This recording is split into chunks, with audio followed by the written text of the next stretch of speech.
Um, so everyone knows that RNA is a very important macromolecule, and we have RNAs uh, present in everywhere. And basically, if we talk about mRNA, which are the building blocks of which has the information to synthesize proteins, right?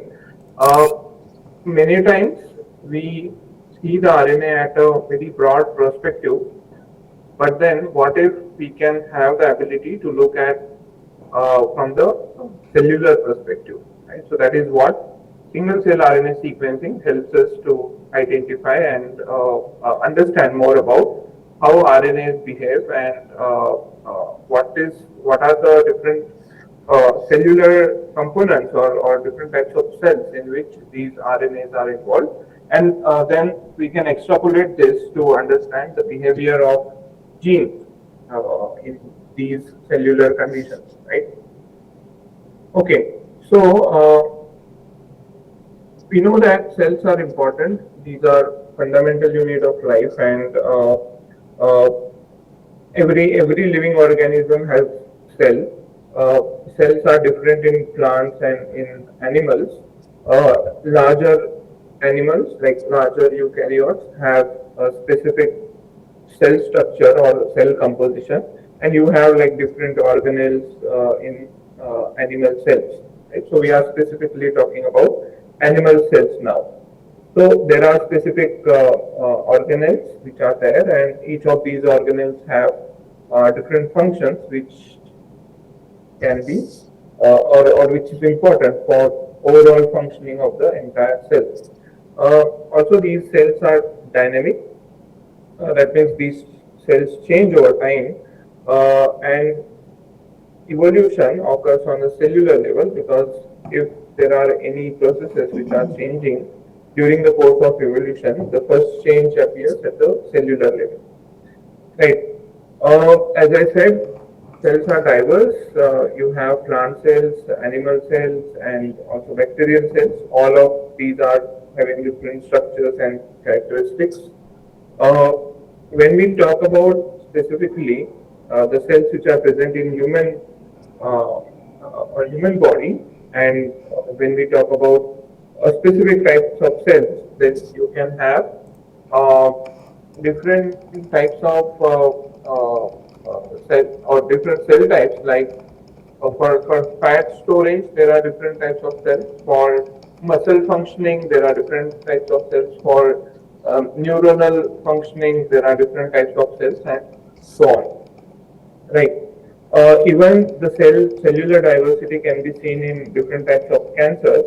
Uh, Depending on the stage of a cancer, the cell types are different. And from this particular picture, you can see that uh, at different stages of the tumor growth, the cell type and their quality and quantity changes. Right. Now, what is single cell sequencing then? So it is actually the method.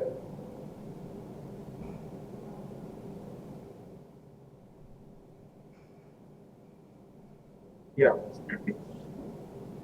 So single cell sequencing is a technique that analyzes genetic material of individual cells. Okay. In general, when we do the sequencing, DNA sequencing, that is actually the sequencing as a whole, like sequencing of a whole, considering the whole organism. So let's say if we are doing the sequencing of an individual, for example, whole exome sequencing. So that is actually sequencing the entire DNA which is present in the entire human being, or all of the DNA which is there. But then for DNA sequencing, that's pretty understood, because overall the composition of DNA remains the same. Or when we talk about the germline changes in the DNA, then those are almost same in all the all the cells as such. But then when we look into a perspective from the uh, cellular processes and the genes which are playing an important role, or the proteins which are being synthesized, then looking at a cellular level more makes a difference by as opposed to looking at a tissue level or considering a system as a whole, right? So that's what in this particular methodology we do is we extract a single cell, then we extract the DNA or RNA, we amplify that, and then we go for sequencing. So this helps us identify cellular heterogeneity, classification, the cellular mapping, immune infiltration, and many other different aspects about a particular cell. Right. So there are different types of single cell sequencing methods, and we can classify these methods based on the chemistry which is being applied, and there are also like methods for a specific macromolecule. Right. So, for example, here, if you are studying the RNA, then you can do, or you will be doing single cell RNA sequencing. For DNA, it's single cell DNA sequencing, or there is this RRPS. We also have ATAC-seq, and now there are also combination of these sequencing. Like many times, we combine ATAC-seq with RNA-seq to get better understanding of epigenetic factors and the expression of genes driving these epigenetic changes, right? So several methods have been developed in single cell technologies. The most commonly used method is srNA-seq. Along with that, other methods are also being used. Here and there, you will find some differences utilizing these methods. Now, let's understand what is the difference between single cell RNA sequencing and bulk RNA sequencing. So bulk RNA sequencing, I guess you had the lecture, I believe yesterday, and this is like a smoothie, right? So you have different types of fruits, and when a smoothie is created by mixing all these fruits, what you will get is a test of a particular fruit which is most dominant in that category, or in that fruit mixture, right? So here, let's say strawberries are high in number, so that's why the smoothie will taste like a strawberry. But then single cell sequencing is different. Here, you can consider this as you get a taste of individual fruits which are there in the fruit salad, right? So that is the core difference between single cell RNA sequencing and bulk RNA sequencing. So looking at the whole versus looking at the individual level. So that is what is different.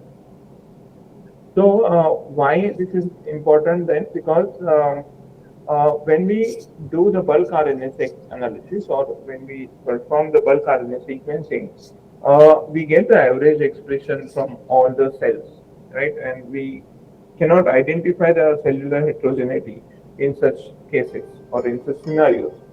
But when we are going for single cell analysis, uh, as we are providing single cell as the input, so each cell type has distinct expression profile, and that helps us understand the cellular heterogeneity, right?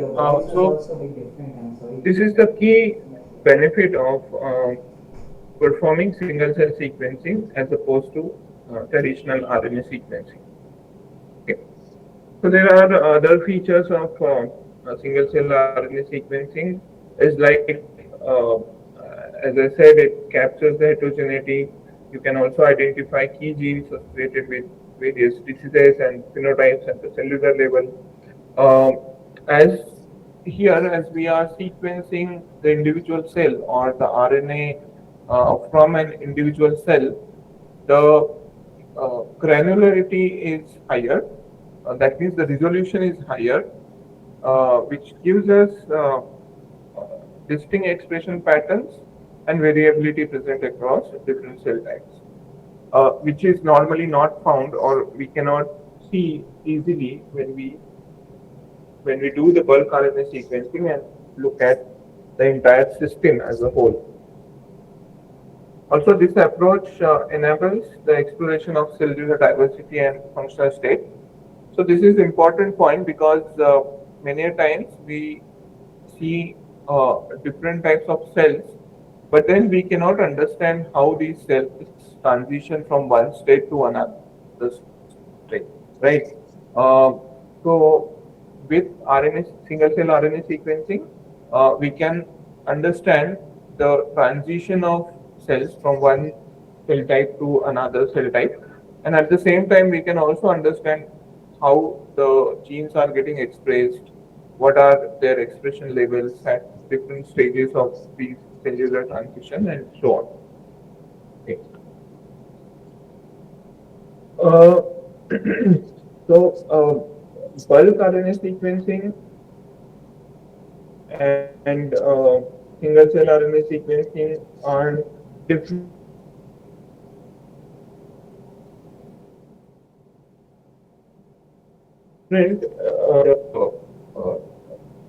the cells which are selected, like in case of bulk RNA sequencing, we consider uh, the entire tissue as a whole, but here individual cells are selected. Apart from that, there are some other differences like it cannot recognize or it cannot be used to characterize individual cells transcriptomic profile, and it can be, but then each of these methodologies have, for example, bulk RNA sequencing is cheaper compared to single cell RNA sequencing. Also,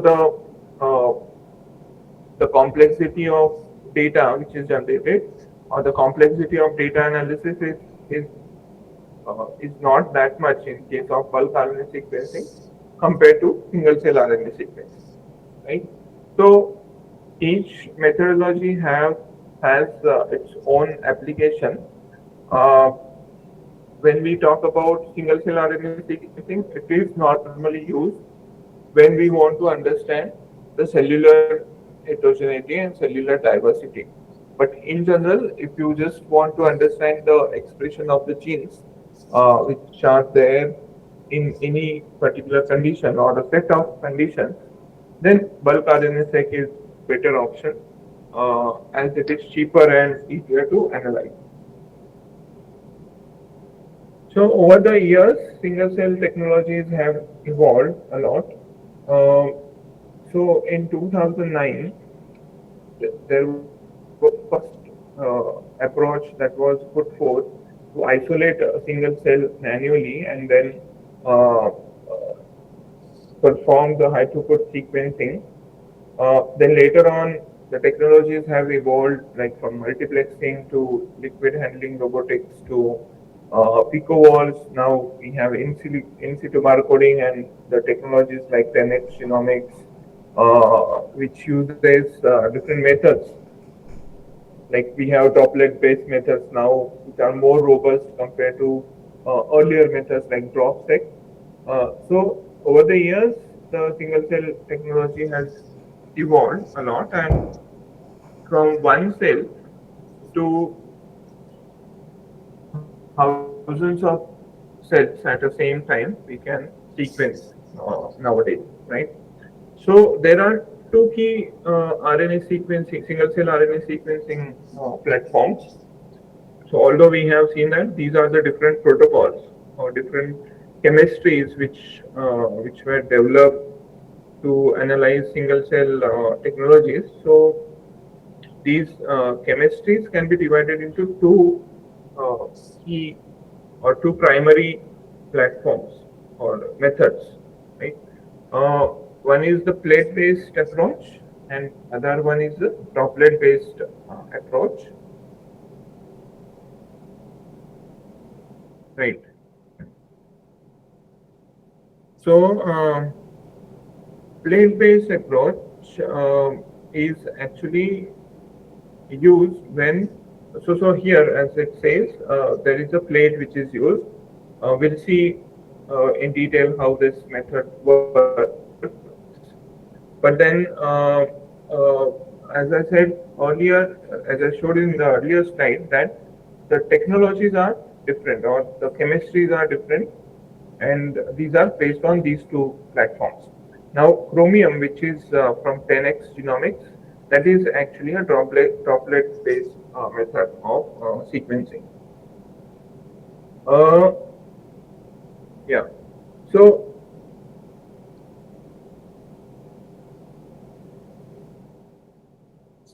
yeah. So what are these individual methods? That's what we'll see now. In case of plate-based methods, cells are captured in wells on a plate, right? So this is your microwave, and there are some agents which helps in capturing the cells, and here the cells are then later on lysed and dissociated, and further processing is performed to extract the RNA, and then that is converted to cDNA, and then that is amplified, and the reads are generated. Okay, so this method or this approach is suitable for higher sequencing depth, and where you have reads that may be generated across the whole transcript length, right? So these are the scenarios where plate-based methods use or plate-based methods are more appropriate. But then the cell population or the cell number that we can sequence at the same time are very low, right? So you can sequence up to 1,000 cells at the same time. Okay, so the resolution is low, or the throughput is low actually, but the sequencing depth is higher in plate-based methods. While comparing the single cell or this droplet-based methods, what you can see that here the cells are compartmentalized in a water in oil droplet. Okay, so that is like a emulsion which is created where uh, water droplets are trapped or oil droplets are trapped in water, and then those droplets are coated with or attached with the RNA, and then later on amplified, and then later on the reads are generated. Okay? So DropSeq and this 10x chemistry is based on this droplet based approaches. So here high, the throughput is extremely high. You can sequence like more than 10,000 cells per experiment. The cost is also low, but then the library size is very small, and the sequencing depth is actually low here in this case, right? So these are the two platforms. What we have seen is plate-based methods and droplet-based methods. So to summarize, in general, droplet-based approaches offer higher cell throughput, while plate-based approaches provide higher resolution in individual cells. Right? So their implementation is different, and their use case is also different. So based on what is the actual requirement, people can select specific methods. But the trending platforms which are there, or the platforms which are most widely used for single cell sequencing, they nowadays use this droplet based method. Okay. All right. So now let's see how the sequencing is performed. So here, first step is to harvest the tissue. Then the tissue is dissociated to obtain single cell suspension. Now for this dissociation step, there are different techniques which are used, right? So uh, uh, like there is this sonication method is used to dissociate the cells, and there are other techniques as well which are used. Uh, Optionally, we can also enrich the cells. That means we can segregate the specific types of cells, and we can use them further for enriching the sequencing library. This is done by tools like FACS. And then later on, once we have cells, those cells are used to prepare a library. Okay. Now, this is the step where the uh, a specific methodology is used that is called as uh, uh, gel in beads emulsion. So it is also called as GEM technology, and that is developed by 10x Genomics, and the instruments from 10x Genomics utilize this method. So what they have is like they have this kind of beads, okay, and then there is this system. It has two inlets and or basically three inlets and three outlets. So one, two, three inlets, and then again one, two, and three outlets. Okay. So from one inlet, the beads are passed, and from the second inlet, the cells are passed, and the third inlet is for oil. Now, what happens is that these beads uh, or the cells are trapped in these beads. Then these beads pass through the section where oil is passed or oil is inserted, and now again the bead and the cell combination is trapped in a oil. So that forms kind of a water in oil kind of a emulsion or suspension. Right now, each of these beads, which has individual cell, then this is used further for extraction of RNA, amplification, and then later on library generation. Right. So that is how the sequencing, or that is how the library is prepared. And once the library is prepared, the sequencing is performed. Okay. So many times a paired end library is prepared where you have the forward end and the reverse end. Also, these libraries or these reads are attached with adapters. Along with adapters, you will also see additional components like shell barcode, UMI is there, poly A, adenylation related primers are there, and so on. Right. So once everything is attached and migrated to a read, then that is subjected for a sequencing. Okay. So for 10x workflow,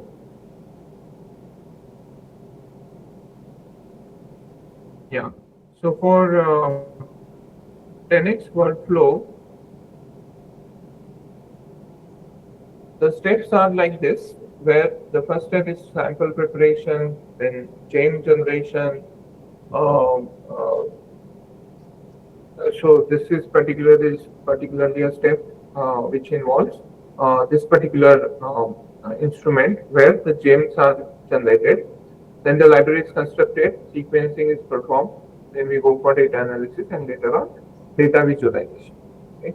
So this is a general workflow for single cell RNA sequencing protocol. We are not going in much of the details of the sequencing part, but then we'll focus more on the data analysis part. Okay. So there are several applications of single cell sequencing. Like you have applications of sRNA wherever there are cells, right? So in any organism, in any system, wherever there are cells, you will find an application of sRNA, RNA-seq. So some of the applications include like stem cell research, cancer research, developmental biology, neurological disorders or neurological research, aging, and etc. Right?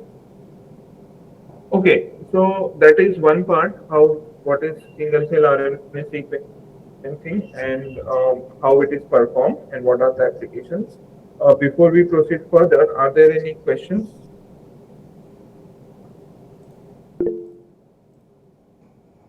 Yeah. So Akshay, thank you so much.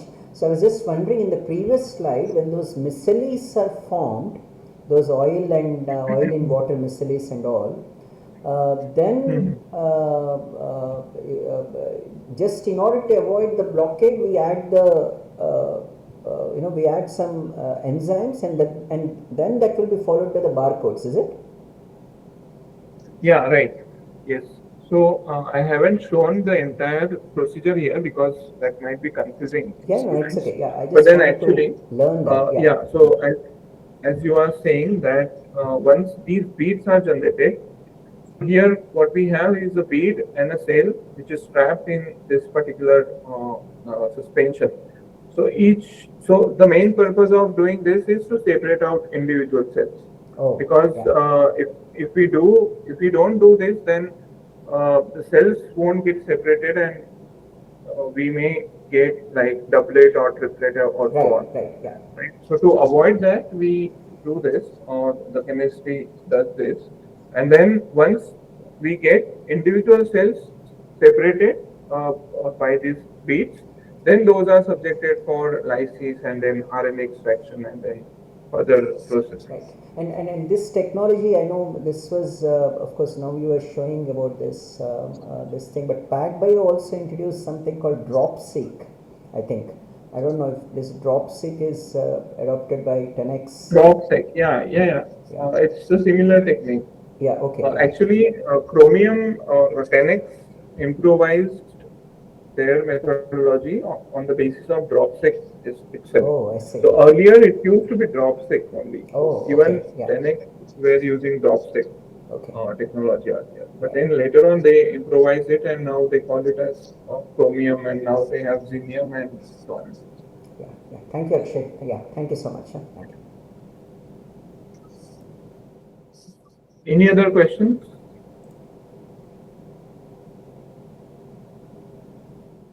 Okay. So yeah, so although we can sequence the single cells and we can sequence the single cell RNA, but then there are several challenges which are associated with tRNA-seq experiments. What are these challenges? So basically, the main challenge is cell viability and quality.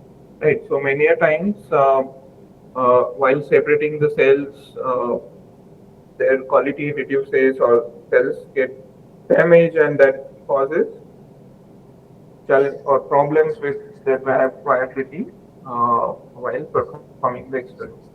Also, capture efficiency is another challenge. This is a major challenge of having doublets and ambient RNA contamination. So, what is doublet is basically here. Here you will see that there is one cell and one bead, but sometimes if the limiting time is not followed, then what happens is that one bead with two cells, that is how it is formed. So that is called as doublet. So this is not actually required, or it is not actually useful, because when we have something like doublet, then the expression will be mostly doubled for that particular cell, right? So this is something which we need to get rid of. Ambient RNA is the RNA that is normally shaded by dead and decaying cells, and this is particularly the RNA which is not having any specific signature or any specific importance, but uh, sometimes it gets contaminated while performing this experiment. So that also we need to take care of. There will be amplification bias. The input, if sometimes it's low, then that will cause the issues and patch effects will be there. Okay, so when we analyze the data, we need to make sure that these artifacts are handled properly, and there are different steps and different tools that are developed to handle these kind of artifacts. Okay, so in general, the single cell RNA-seq workflow will look like this, where the sequencing will generate count matrix. So first you will get a raw data in FastQ format, and later on you map the raw data with the reference genome, you get the alignment, and then you perform the feature count to get the count matrix, right? Generally, as the data is complex and pretty large in size, uh, the instrument generates the count matrix and we get the raw count matrix directly. Right? It very like it's very uncommon that you will get the FastQ files and then you will go for seek alignment and then count generation, because that will be a much uh, lengthy process, and at the same time it is also computationally intensive. Okay, so once we get the count matrix, we perform the QC. Here we check for ambient RNA, damaged cells, doublets, etc. Then we go for pre-processing where we do normalization, scaling, variant feature, variable feature selection, etc. Then once the pre-processing is done, we go for batch correction. Then this is important method where we reduce the dimensionality of the data, and then we go for clustering and further downstream analysis. Right? So that is how the single cell RNA-seq workflow works. Okay, so there are some basic terminologies you should understand. UMI is actually a unique molecular identifier. This is like a molecular tag that can be applied to detect and quantify the unique transcripts. So here you must have noticed that there are UMIs which are attached. So these are attached to the read. So these are known sequences, and we can identify unique, or we can use those known sequences to quantify the unique transcripts. Here, features is equal to genes. Okay, so wherever you see features, that means we are talking about genes. Then what we have is barcodes.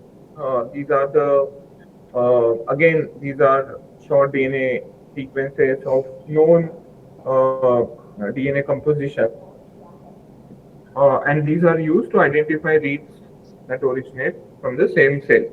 Right, so we can have like thousands of cells together sequence in the experiment. Now, if you want to understand which cell Madhu, belongs या to Madhu, uh, मैं Friday को मैं बोल रहा uh, हूँ जेवा को present करने के लिए एज ए टीम, which है ना? particular cell type, or which, 4 बजे or basically the read that belongs to a particular cell type, then these मैं reads are present attached to orally बताएंगे क्या barcodes सारे मेंबर्स को, दे गेट इंस्पायर्ड, for इतना each अच्छा cell, idea and then we can identify them separately. ना? Then presentation count में भी बना matrix सकते हैं, or लेकिन feature barcode वो शेयर matrix or करके gene स्क्रीन शेयर करके barcode दिखा सकते matrix, हैं these हम are लोग को the क्या है, metrics of counts representing number of unique observations.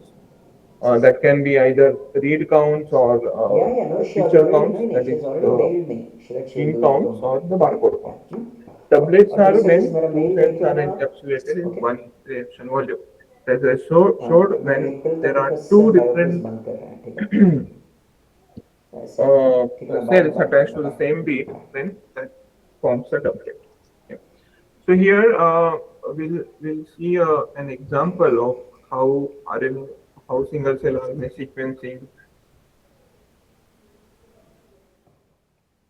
is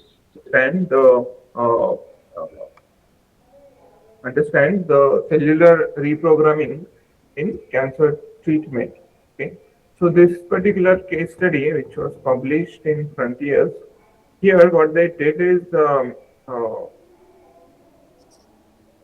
so there were two different samples, or two different types, naive and biopsy, or naive is like before treatment, and this another is treat, that is after treatment. Both of them are colon cancer samples, colorectal carcinoma basically. So the treatment was given with a well-established protocol, that is FOLFOX-DAVE. So here two categories of drugs are given. One is Folfox, which is a combination of three agents, uh, and then bevacizumab is a monoclonal antibody, right? So this is again like a known treatment strategy for colorectal cancer.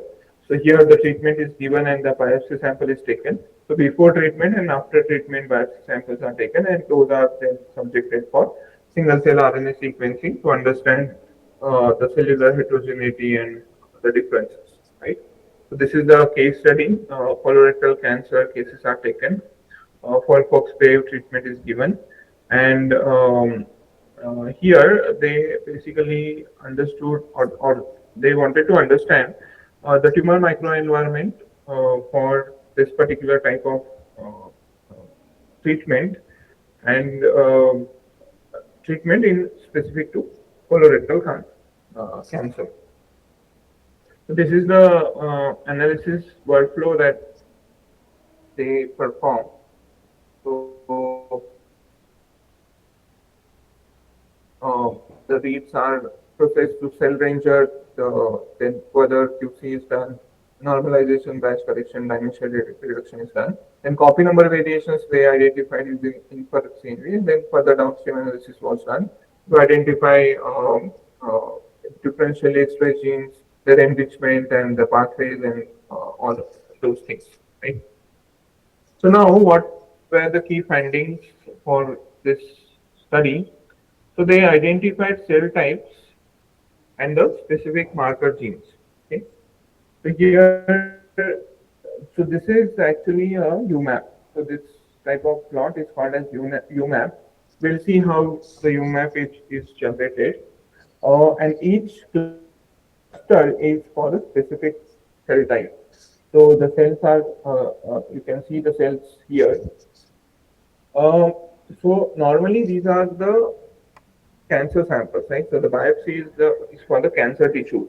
But here, what you can see that along with cancer type, there are immune cells also which are involved in this particular, or which are also uh, present when the treatment was given, right?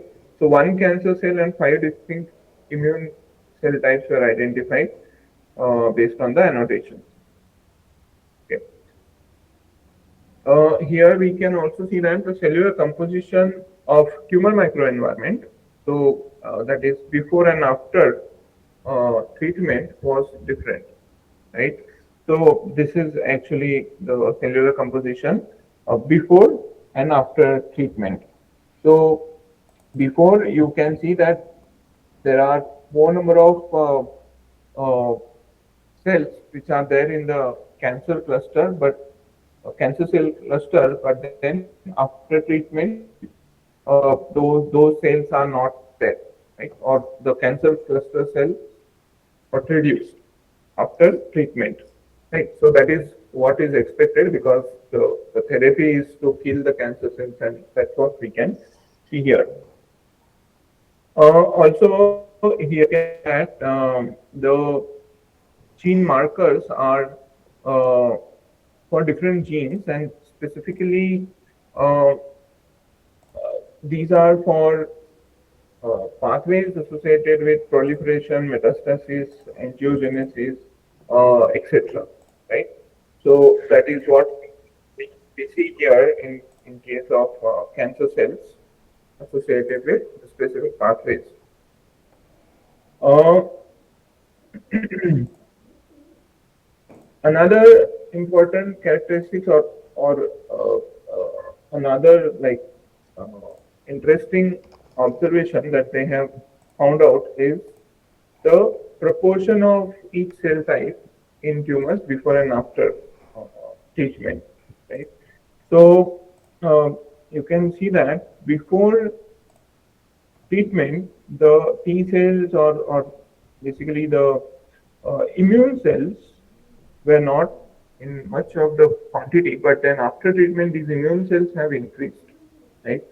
So cytotoxicity was enhanced by these T cell subgroups, and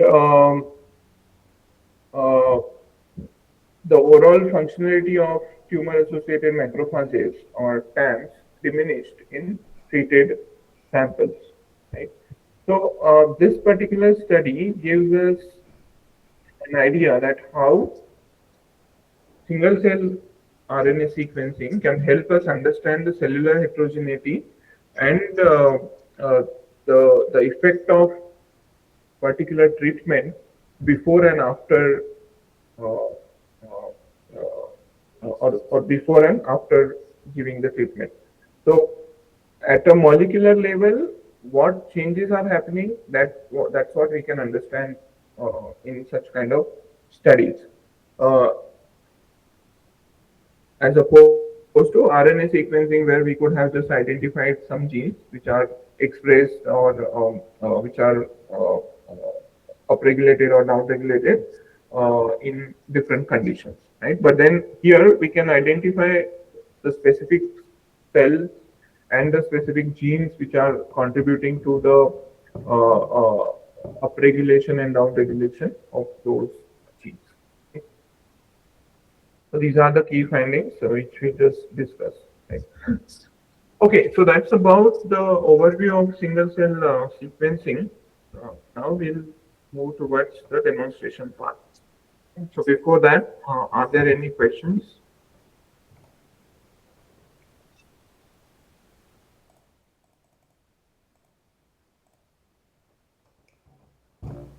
Friends, I think this was such a wonderful talk. So please ask questions. Yeah, yeah. Yeah. Yes, Gurunath, you can unmute yourself. Hi, I mean, thank you very much for the uh, presentation. I was just wondering if there are any commonly used pipelines for this analysis, or Yeah. it's all a custom set of tools that we use. Yeah, so there are some pipelines which are developed for single cell sequencing.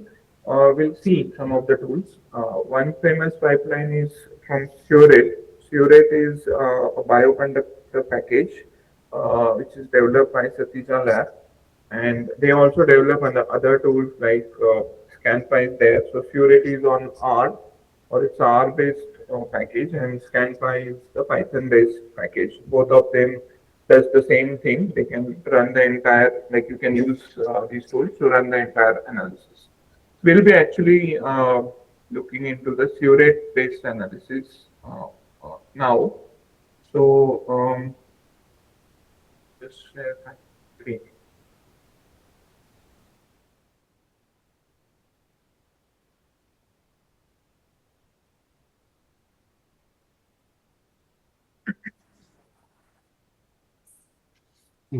Yeah.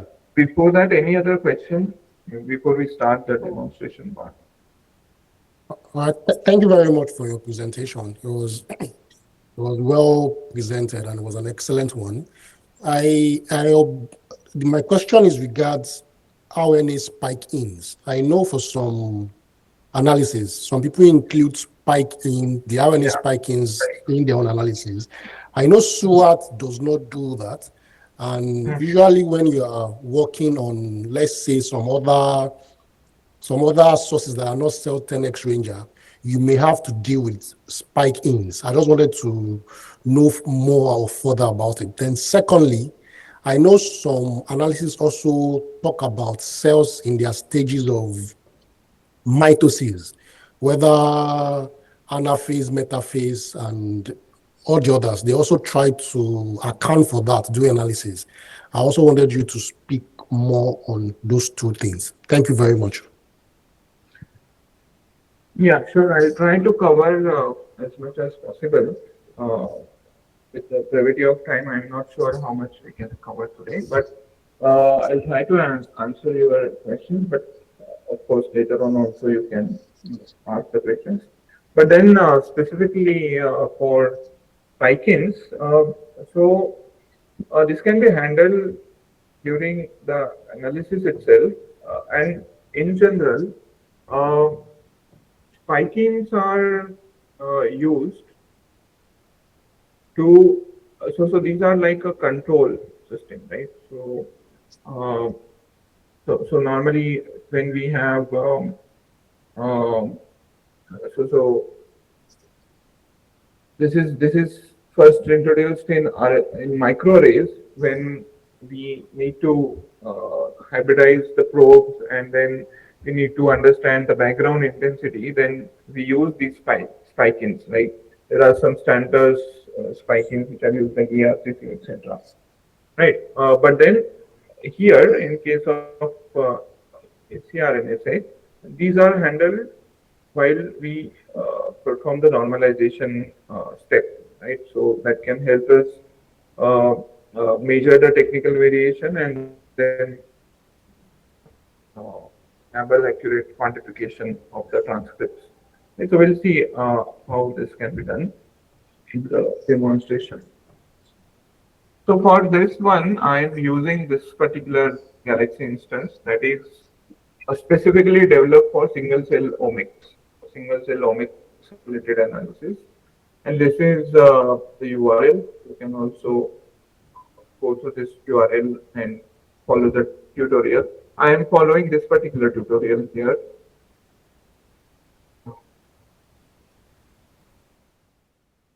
Yeah, so in Galaxy training, if you go to single cell, there are several tutorials, and I'm following this one. Okay. So here they have used a specific data, and that particular data is from this particular article. So this is the single cell analysis of mice, and they identified uh, FGRs, like fetal growth restriction, or fetal growth regulators in mice, right? By blocking this particular function, or the function of this particular gland, IMS actually, right? So uh, here they used uh, mice with uh, where they have blocked the function, and like wild type and the mutated ones, and then later on they perform the single cell RNA sequencing to find out specific genes. Right. So this particular data set we are going to use. We are not using the entire data set as this is very large and it will take a lot of time. But then we will be using something called as a subsample data, which is actually a representative data for this particular technique. Okay. All right. So yeah. So for running the analysis, we will get a data. Uh, so in this tutorial, they have given three options to get the data into in Galaxy. Either you can get it from ABI, so you can go to ABI and put this particular accession number, and that will get the count data. But here you will need to uh, create an AND data object, right? So that is an additional step. Another option is to import from the history. So uh, here they have given this particular history, which we can directly import in Galaxy. Okay. So the data, so there are three different files: matrix, that is the count matrix, genes, and the barcodes. And this is the experimental design. Right. So what we can do is like we can just click here, import this history, and you can rename. Uh,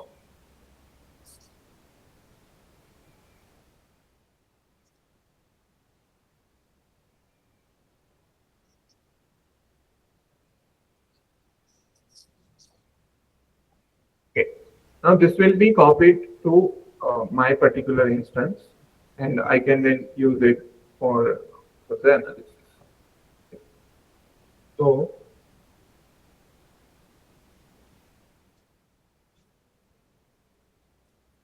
yeah, so this is, you can see here the history is now copied, and all the four files are there in my system. Okay. So once we have the data, the next step is to perform QC. Or before that, we need to create a curate object. So curate needs to be, so curate is our tool, and that's why we need to create a curate object first. So that is basically an R object, or the RDS object, which is commonly there in R. So some of you who knows R programming can understand that RDS object is actually the object which is made in R. So we will use this curate read techniques. Curate read 10x is the tool which reads the 10x data and generates the RDS object. For this, we will need to specify some files. The first one is the expression matrix. So we have this expression matrix, the cheat table. Here is our cheat table. Then barcode, and then the metadata. Right. So that is how we will generate it. We will use minimum cells to keep it 5. And then the output is RDS with curate object. We'll run this, and it will create a initial curate object for us. Okay. So once the object is created, we will go for QC. So QC is very important because many times there are cells that are not uh, actually the true single cells. There can be doublets, or there can be low quality cells, and so on. So to find out how many such cells are there at later stage, to filter out such cells or such artifacts, we need to generate the QC plots. So these QC plots we can generate once the curate object is created.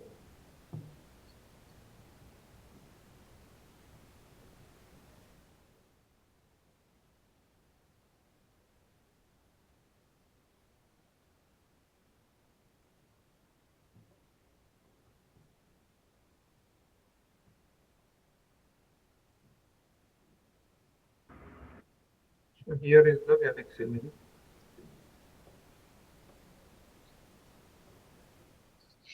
Okay, so this is now created. We will rename this particular object as initial curate object, just to understand what we have here. Okay, now the next step is to perform QC. For that, we will use this particular tool. Okay, curate. Okay. So plot with curate will take the initial curate object uh, and it will generate a feature plot. Or there are different types of plots, like you can generate heat map or reach plot, feature plot, fill-in plot, etc. Will generate a Boolean plot. Okay. And now here the features that we are going to use is in count RNA. So now n count RNA is basically of the total count of RNA, or it's the count data. Okay. So that is that's the feature we are going to use, and we'll also change it to the log scale. So now uh, what we will get is a Boolean plot. Okay, so that Boolean plot will have uh, distribution of different cells, and then there will be some outliers. So by visualizing the Boolean plot, we can also see the outliers which are there, and based on those outliers, we can select the filters. Okay, or we can select the values for the filters uh, uh, to actually filter out the cells. Those are artifacts. Okay.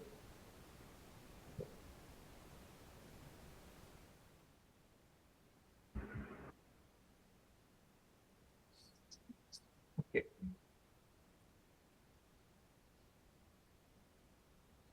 Yeah, so this is the volume plot that we have generated. Now you can see that there are cells below 500 as well, but here the distribution is too high. So there are some cells above 10,000, which are a kind of outlier. We will also generate a similar plot for N feature RNA.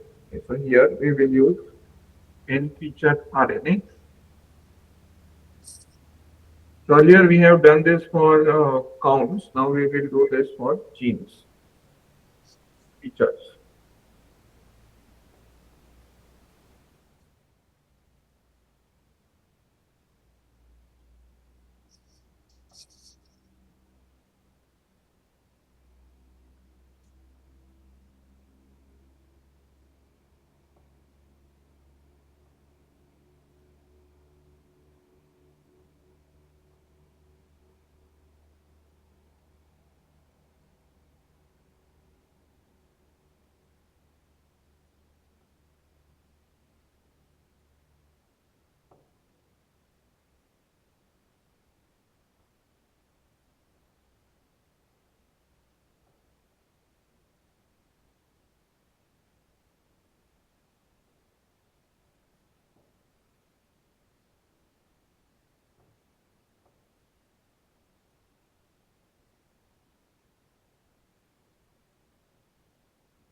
Okay, this is waiting.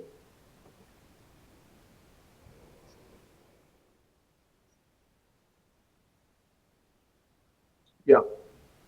So now this is a plot of number of genes.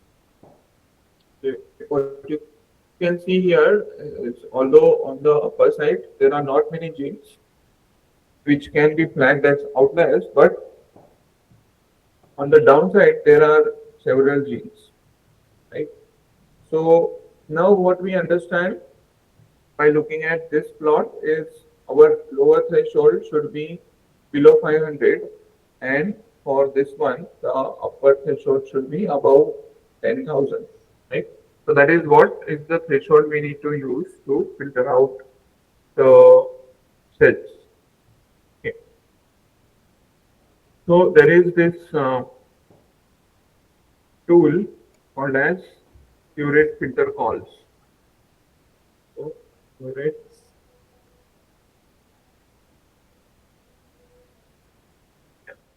Curate filter calls will take your initial object, this one, and here we will select first encount RNA. For encount RNA, the minimum value is 500 and the maximum value is 10,000. Right? So we have seen this for encount RNA, the upper like about 10,000, there were some outliers. Okay. And for another one is the N feature RNA. So for N feature RNA, again the minimum value is 500 and the maximum value is like uh, we don't have to worry about that because there were as such no outliers at the top level. Okay, so we will run this particular tool and that will generate a filtered curate object for us. Okay, so the output of this particular tool will be a curate object after filtering. So the object that we are creating in this step, uh, you can what you can do is like you can again perform the QC and see if the cells are getting filtered or not. Okay.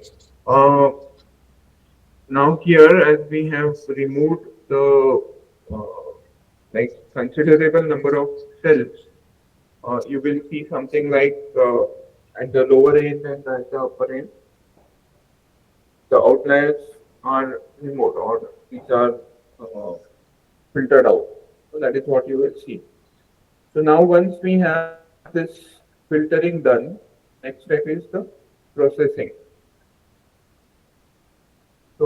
this is the filtering output. We will rename this one as filtered Surrey object. And now next we will go for processing. So in processing, the first step is normalization. So we will use the rate normalized data function. Uh, and now the processing normalization is done on this object, filtered Surrey object. We will use the log normalization method. Output is again RDS object. We will run this particular tool. So here there are two like two issues with the data. So uh, the first one is the difference in how many transcripts and genes have been counted per cell. So this is like a technical variable. And then second is the two-dimensional plots. So for example, here we have XY plots. That will give us more understanding on what particular gene is expressed and what particular gene can be identified with other corresponding gene. Right. So, for example, here we are looking for fetal growth regulator. So GAPDH could be on one axis, and then actin could be on another axis, and so on. So this can be plot. This should be plotted on a 2D axis plot. Then only we will be able to understand the specific genes. Now, as there are several cells together, the dimensionality is very large for this particular data set. So that is what we need to remove. Okay. So the first step is to normalize the data or normalize the data set. So we have done that and we'll rename it with normalized unit object. Second step is to identify variable genes. So now what normalization does is it reduces the difference between gene and UMI counts. So it actually uh, performs the fitting of total counts across the cells to make sure that uh, the data is comparable with one another. Okay. Then once we have this normalized data, the next is to find variable genes. Okay, so first let me run this tool and then we'll discuss what this particular tool does. So here the input will be your normalized unit object. Okay. That's it. We'll run the tool. Now, what are these variable genes? So the data sets that we have has lots of genes, but then not all of them vary in expression from cell to cell, right? So there are some housekeeping genes which are defined as not changing much from cell to cell. We could remove these kind of cells, these kind of genes, to make sure that our analysis have only those two genes whose expression we want to identify. So that is what is done in this particular step. So this step flags the genes that do not that vary across cells, uh, and that will also ensure that we don't waste our time looking at something which is not meaningful. Okay, so that is what is done here in this particular step. So now we have two outputs here. One is the Surrey object,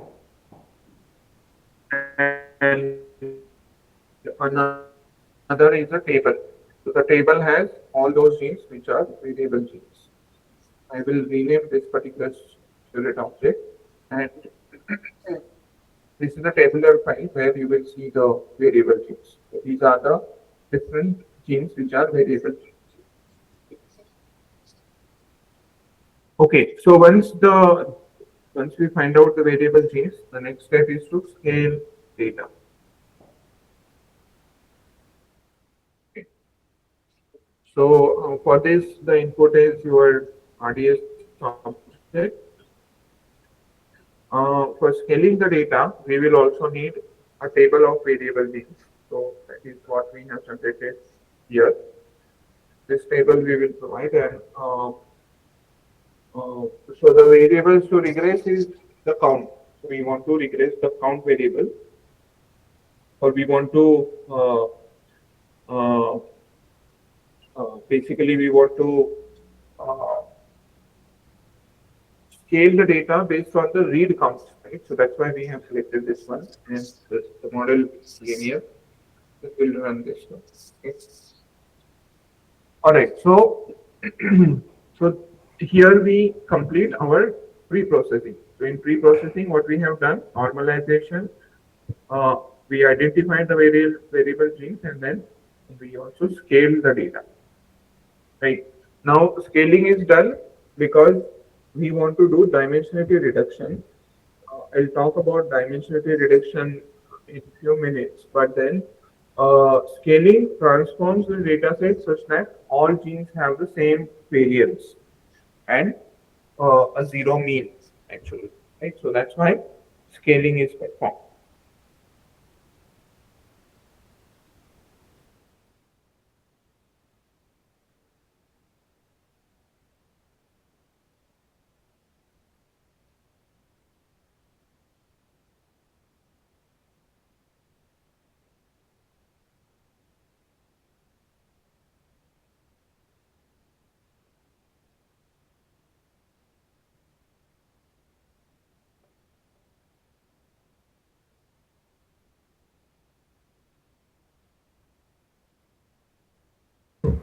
Okay. So what we have got is now scaled and processed, pre-processed Curate object. We will just rename it. Okay, now this is one step that we have completed, that is pre-processing of the data. Right. Now, the next step is to perform dimensionality reduction. Okay.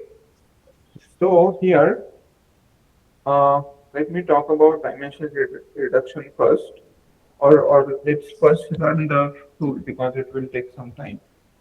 We'll first run the tool. Okay. So for that, we will have to first create the PCA object.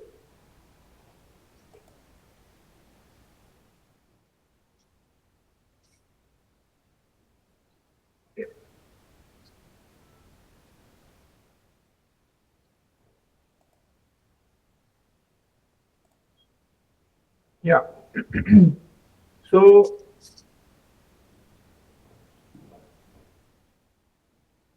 yeah, so this is so dimensional reduction is basically to reduce the variables or to reduce the uh, uh,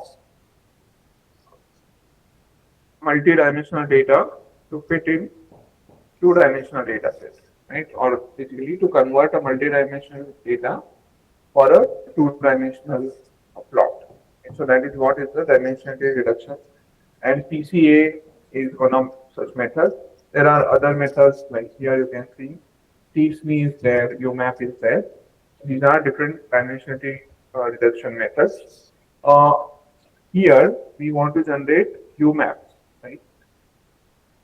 So for that we need to first scale the data according to their principal components, and then once the data is scaled, or once the data is converted into their principal components, then later on we use those principal components to perform dimensionality reduction. Okay. So here this particular tool uh, creates an object with principal components. Okay. So what is principal component analysis? So so here we actually calculate principal components from highly dimensional data to find most representative spread of that particular data set. Right. So here in our case, what we have is highly variable gene dimensions, and like we have different genes, and these are from different cells. So you can consider cells as different dimensions. So let's say here we have 10,000 cells. So there are 10,000 different dimensions, or a particular gene, let's say, have is there in 15 cells. So that means there are 15 dimensions for that. Okay, so we need to reduce that to fit it in a two-dimensional plot. That is what we are doing with the help of this particular step. Okay.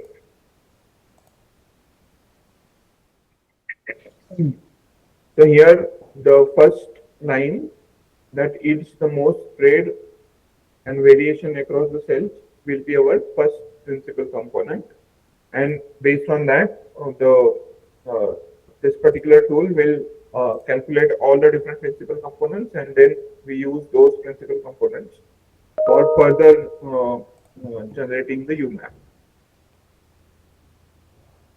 Okay. So TCA, this particular plot will generate four different outputs here. Uh, One will be the Surate RDS object, which has so this is the RDS object. Then you have embeddings. These are the principal components values for each cell. Then you have loadings. These are the principal component values for each genes, and then standard deviation of each principal component. Right? So that's how this will be generated. We will rename the Surate object here. Okay. Yeah. So now once we got the principal components,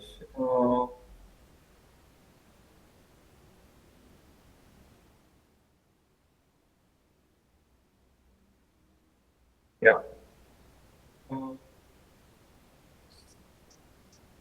so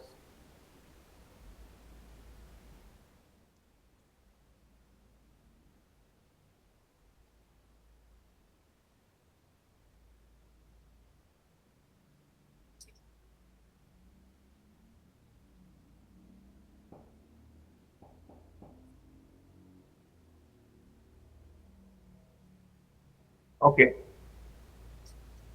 So these are the different principal components, and we have these many different principal components for our this thing, the barcodes, and for genes we have these many different principal components. Again, 50, right? So now we are still looking at a high dimensional data. Okay. So for this, so we need to reduce the dimensions of this particular data. Okay.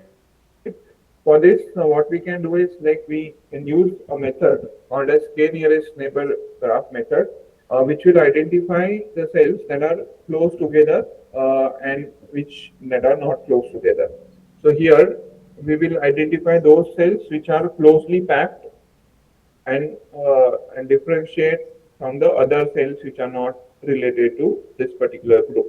So it will form different groups based on the distances, and these cell distances are the similarities among these cells which we can calculate based on the principal components which we have generated here. Okay, so for that we need to generate a piece. What we need to do is we need to find neighbors first, right? That is how the k nearest neighbor method will work. So first we will find the neighbors, then we will cluster those neighbors together and find their clusters, and then later on we will use this information of clusters to generate a UMAP. Okay? So let's do that. Let's find the neighbors first. Okay. So curate find neighbors. Here we will use this PCA process object. బయలుదేరదామా? Yeah. And then 6:40 బయలుదేరదాం. 6:45.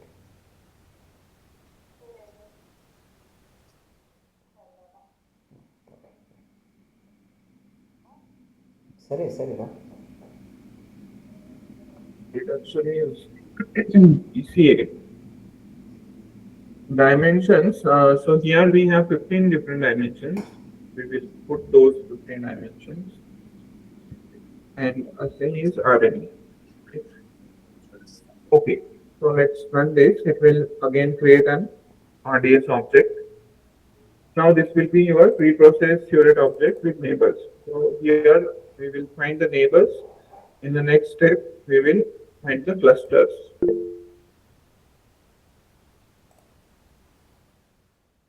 Yeah, yes, sir. Yeah, Akshay, thank you so much. So I was just wondering, I understand that in single cell technologies, the complexity, because the complexity exists across all those whatever thousands of cells, the principal components will be better maybe as we go further, right? Maybe. Yeah, exactly. So yes. so That's then why how- what we do. Yeah, I just want to show this. I haven't done this. I haven't plotted this particular plot. Okay. But Yeah. this is what we will see. So yeah, this one. So here we will see this kind of distribution of or standard deviation of principal components. And now the 15 that I chose is based on this particular plot itself. So from 15 point onwards, it's becoming streamlined, like a linear. So 15 PCAs or 15 principal components are the ones which have the highest standard deviation, and that's why we chose 15. Okay. No, but is there any limit for principal components? I mean, I thought. So by default, Yeah. by default it plots 15 or it calculates 50 principal components. Yeah. We can also increase that number. There is one option which is there. Yeah. So basically we may say if there are 50 PCs or principal components, usually 47 to 50 PCs will be more heterogeneous. No, I didn't get that. 40. So suppose if there are 50 7 to principal 15 components that are reported, okay, that are obtained. So can we say that the last few principal components will be highly heterogeneous and they will be more amenable for the single cell, to have more prolific gene expression data? We can say that, but then it may be like last principal components, like, or it may be initial principal components. Like here in this particular plot, what we can see is like first 15 principal components have the highest standard deviation. So that means these are the variables which we need to use to further, like these are basically the dimensions which we need to reduce to. After 15, it is going to be a linear plot, right? So it may possible for some scenarios that it can lead to, like, this particular number can change to 30 maybe, right? Yeah, got it. Yeah. So, yeah. Yeah. Thank you, Akshay. Thank you That so is much. that is how we can identify the threshold Yeah. here for this particular step, find neighbor step. Okay. Now once we have this neighbors identified, we will again rename this particular object.